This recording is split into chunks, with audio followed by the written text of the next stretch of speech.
So there's a couple reports I want to show you. The first one is called our inventory valuation report. This report is going to show you all the active items in the file, what their quantity on hand is, and what their asset value is. So let's go run that report.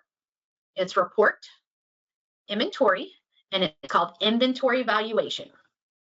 Okay, I'm going to make sure I created this on the 24th. Okay, I'm going to change my reporting date to the 30th just so that I have a little bit different. Okay, so we can see now in my file, I have 3 active items, widgets 1, 2, and 3.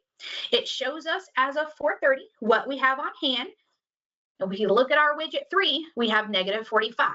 And remember, that's because we had 5 on hand and we invoiced a customer for 50, causing negative 45 for our quantity. This is another real big key factor here that I want you to think about.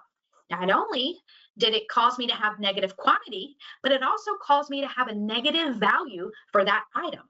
So if you take a step back and think about that, we don't have a true accounting of what our asset value is because we have this big negative 6,750. So we've reduced what our actual asset value is on our inventory that we have in the warehouse.